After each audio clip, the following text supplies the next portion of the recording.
Yeah, I think I can fix that. Well, another patient showed up at my sword ER last night. This one from Murasame Swords again. Shewan reached out to me, let me know it was coming.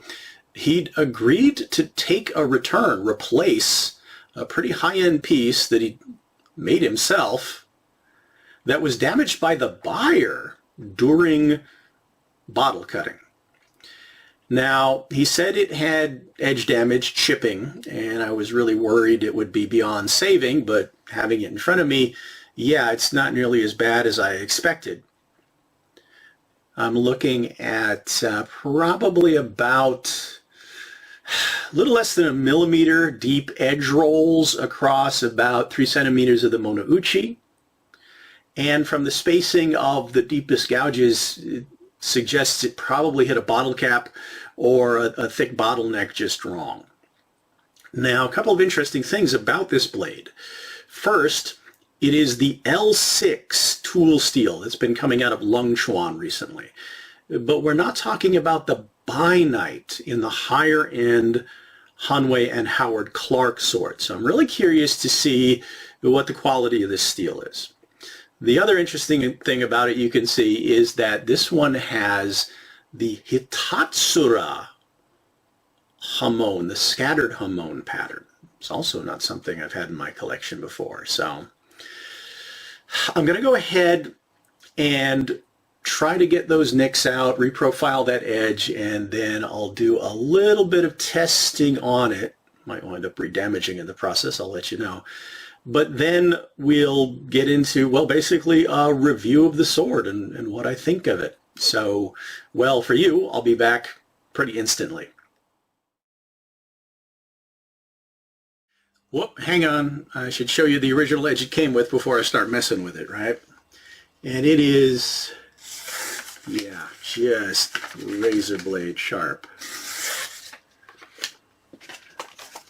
And I think, cardboard, oh yeah, jeez.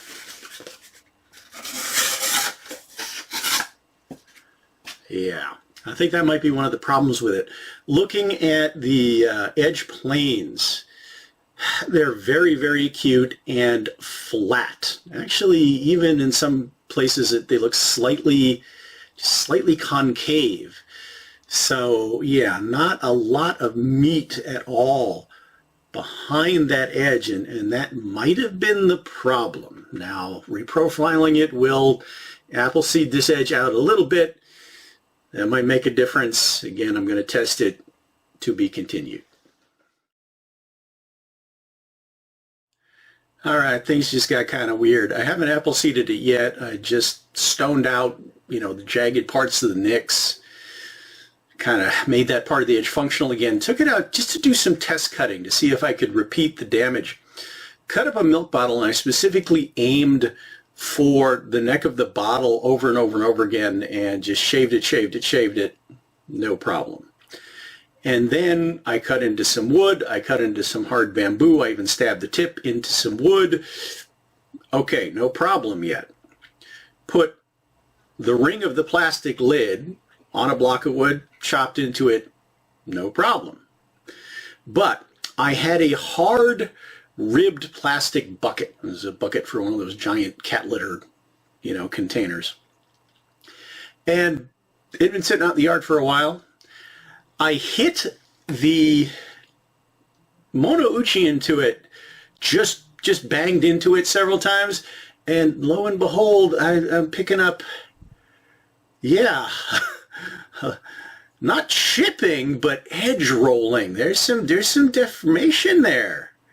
Yeah, that's unexpected. Let me see what happens after I appleseed it a little bit, and then I'll repeat some of these tests. But yeah, that's a little bit disturbing. All right, patients out of surgery, tests repeated.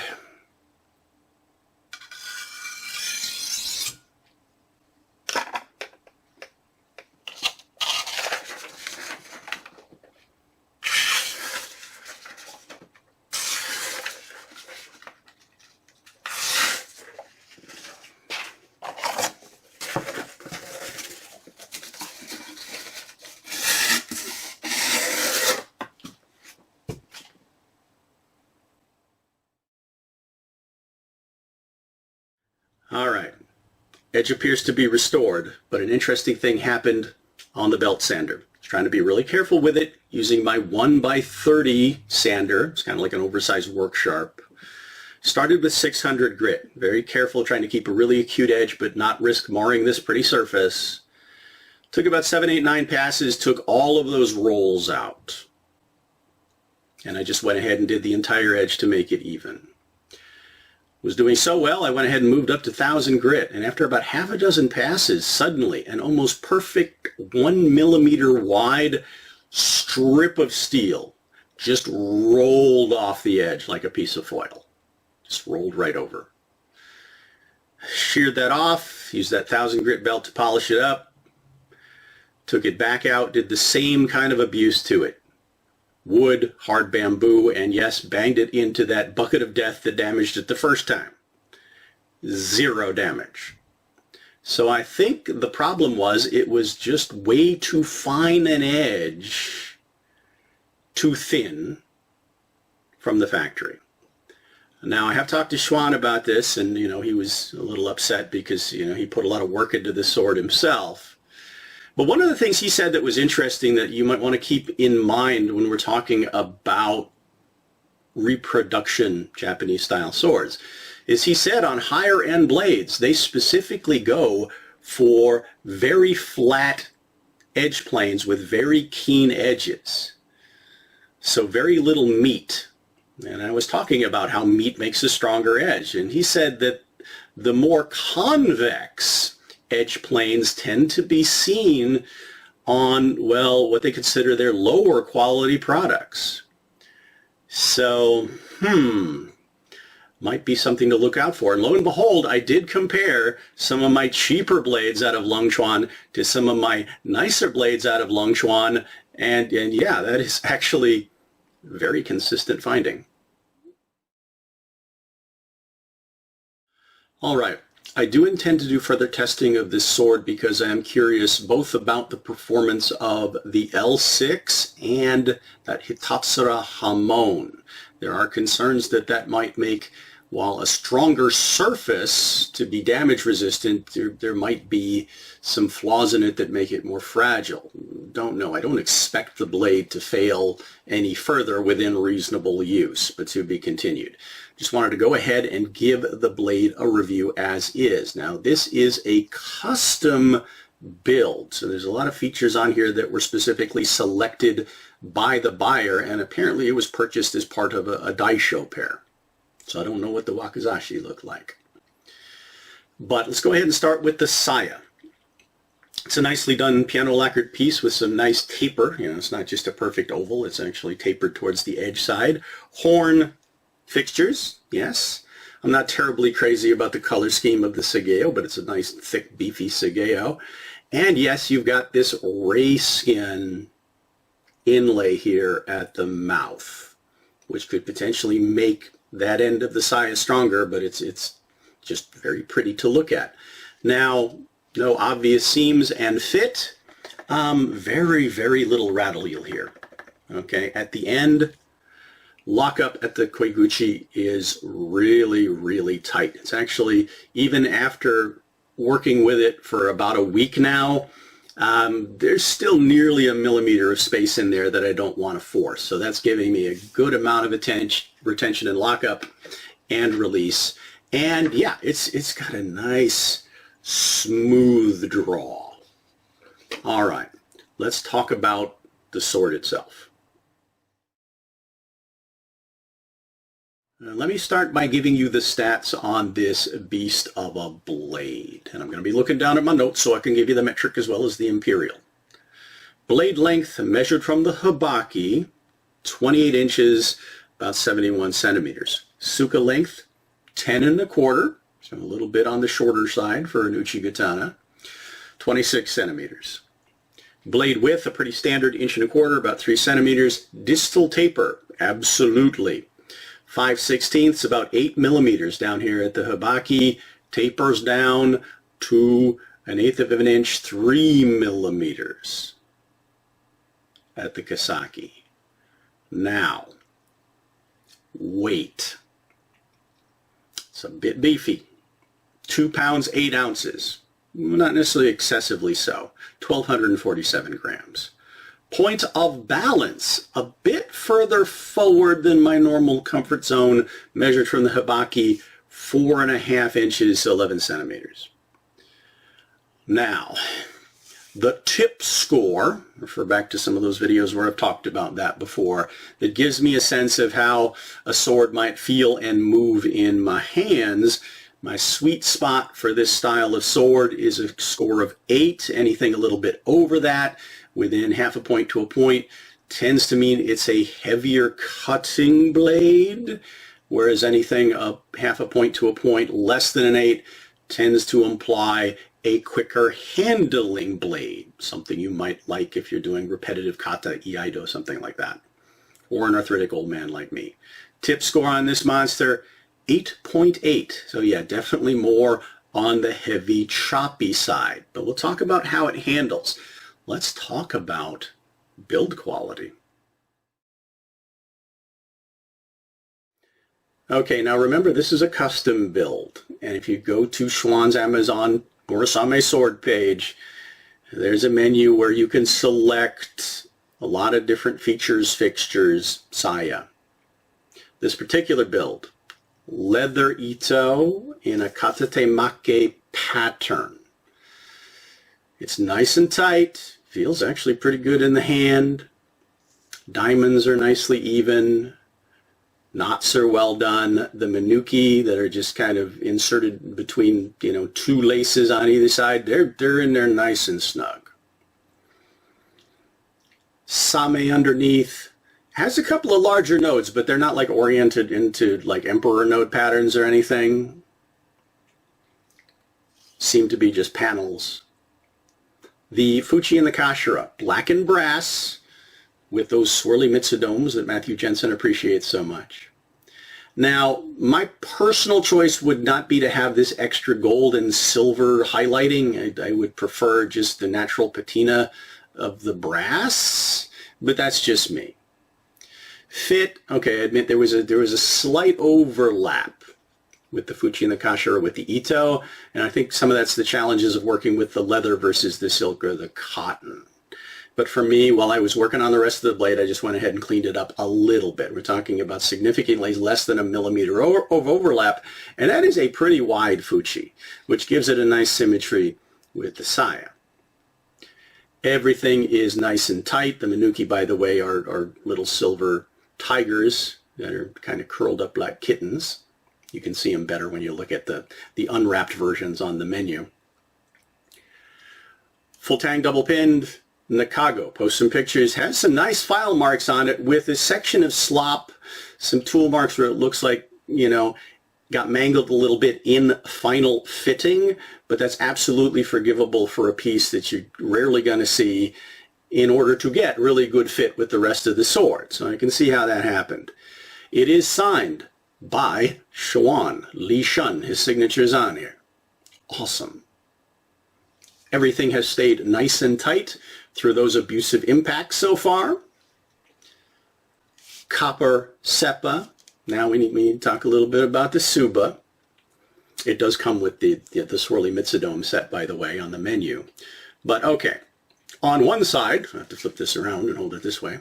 I'll show you some close-up pictures. On the blade side, the side you would normally not be seeing when the sword is being carried in the obi, is the fierce tiger. Black and brass with the highlights. On the other side, you have a rabbit looking maybe rather nervous or at least alert. Now, when I posted pictures of this on my Facebook page, it does have one hole in the Tsuba, and somebody said that's on the wrong side. It should be flipped the other way around. The tiger should be visible when the sword is in the sheath. Okay, maybe this is an intentional orientation. And think about the symbolism. Okay, we are going into Year of the Rabbit, yes, so it's an appropriate choice. But is this symbolizing that this blade appears to be a rabbit until you draw it, and then it's a fierce tiger? Is the fierce tiger hunting the unsuspecting rabbit? Does the rabbit turn into a tiger when the sword is drawn? Or is the rabbit in all actuality the famous killer rabbit of Caer Banog, and this tiger is about to be lunch. Let me know what you think. For myself, I have decided to call the sword the Killer Rabbit. All right, let's talk about the blade. All right, we already talked about the specs, talked about questions I have about the qualities, durability of this L6 tool steel, and also the Hitatsura scattered Hamon. Potentially could give more resilience to the skin of the edge planes in terms of surface hardening to resist scuffing. Don't know yet. It's held up perfectly in the abusive testing I've done since I re-edged it. Could it potentially lead to fragile spots in the edge? Well, it does get a little close to the edge in certain spots, but not too bad. And like I said, so far, it's held up really well. I will do a lot more testing with this sword and update. Shewan was upset that his edge was so fragile because he put a lot of work into this. But I keep reassuring him that the final result is actually gorgeous. That Hitatsura Hamon is just really pretty to look at. Polishing is well done. All of the lines are super crisp. Geometric Yokote, it was better before I re-edged it. Some of that's me. But he did a really good job on the blade. It's a Shinogi Zukiri no Bohi. Makes it, as I said, a little bit beefier. But all right, well, how does it feel? How does it move? Okay, we talked about the specs. They would imply a pretty massive, heavy cutting blade with good authority, but not excessively so. But the result, at least in my hands, is a bit of a surprise. Well, first of all, the fit of the saya allows for not only very good retention, but a very smooth draw stroke. So despite the mass of the weapon, drawing is quite quick and kind of buttery. So you've got that. Okay. Now in hand, one-handed, yeah, I'm going to admit it's a bit heavy. But two-handed, and some of this might be the leather grip. Not as much of, well, towards crowbar end of the spectrum as I would expect. It definitely lets me know it's there. It definitely has blade presence. It's definitely a workout. But as I've been training with this, even though it's not my usual preference in an uchi katana, the Killer Rabbit's kind of growing on me. So yeah, in cutting and moving it around, really feeling pretty confident with it. So yeah, pretty impressive. Like I said, everything stayed nice and tight. Fit and finish is really well done. Yeah, it just really feels nice but solid in hand. So not necessarily a light and quick choice if you're doing a lot of repetitive kata where you're going for speed. But yeah, cutting? All right. Like I said, I repeated some of those abusive cuts to see if I could damage that edge. The weather, however, continues to be consistently, persistently awful. I'm hoping to get more opportunity to take this out because I really, really want to see what this L6 can do. And also, is there anything I need to be worried about in terms of this Hitatsura Hamon? So once I get around to that, I will do an update on this blade. But if you've got any questions about this blade, let's get them going in the comments below, get that conversation going. If you have a blade like this, let me know what your experience is with it. If you are actually the person, the buyer of this sword, I want to hear your side of it. What happened? What I'm anticipating, guessing happened, is that maybe during a rising cut, the blade caught the hard bottom edges of a bottle cap. That's my guess. Let me know if I'm right. Otherwise, until next time, thanks as always for watching, following my journey, subscribing to the channel, liking the videos, adding to our conversation, And I hope to see you all back for, well, whenever the next patient shows up at Mike's Sword ER.